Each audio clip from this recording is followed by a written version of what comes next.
ஒரு அழகான தோட்டம் இருந்தது. அந்த தோட்டத்தில் நிறைய மரங்களும் பூச்செடிகளும் இருந்தன. ஒரு குட்டி அணில் அந்த மரக்கிளைகளில் துள்ளி விளையாடிக் கொண்டிருந்தது. அது ரொம்பவும் சுறுசுறுப்பானது. அப்பொழுது அந்த அணில் தரையில் ஒரு சின்ன எறும்பு கஷ்டப்பட்டுக் கொண்டிருப்பதை பார்த்தது. அந்த எறும்பு ஒரு பெரிய இலையை தூக்க முடியாமல் திணறிக் கொண்டிருந்தது. இலை அதன் அளவுக்கு ரொம்பவும் பெரிதாக இருந்தது. குட்டி அணிலுக்கு அந்த எறும்புக்கு உதவ வேண்டும் என்று தோன்றியது. உடனே அது மரத்திலிருந்து கீழே குதித்து எறும்பின் அருகில் வந்தது. குட்டி அணில் தன் சின்ன கைகளால் அந்த இலையை மெதுவாக தள்ள ஆரம்பித்தது. எறும்பும் சேர்ந்து இலையை தள்ளியது. 2 பேரும் சேர்ந்து தள்ளியதால் அந்த பெரிய இலையை கொஞ்சம் கொஞ்சமாக நகர்த்த முடிந்தது.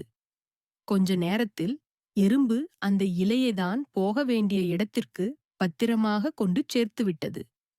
அந்த எறும்புக்கு குட்டி அணிலுக்கு ரொம்பவும் நன்றி சொல்லத் தோன்றியது. குட்டி அணில் ஒரு சின்ன உதவி செய்தாலும் அந்த எறும்பு சந்தோஷப்பட்டதைப் பார்த்து அதுவும் ரொம்பவும் சந்தோஷப்பட்டது. மற்றவர்களுக்கு உதவி செய்வதில் ஒரு பெரிய சந்தோஷம் இருக்கிறது அல்லவா? சின்னஞ்சிறிய நண்பர்களே, இந்த கதையிலிருந்து நாம் என்ன கற்றுக்கொண்டோம்? நம்மால் முடிந்த உதவியை மற்றவர்களுக்குச் செய்ய வேண்டும். உதவி செய்வதன் மூலம் மற்றவர்கள் சந்தோஷப்படுவதைப் பார்ப்பது நமக்கு மிகவும் சந்தோஷத்தைக் கொடுக்கும். ஆகவே, நீங்களும் உங்களை சுற்றியிருப்பவர்களுக்கு உங்களால் முடிந்த உதவியைச் செய்யுங்கள். உதவி செய்வதே ஒரு நல்ல பழக்கம்.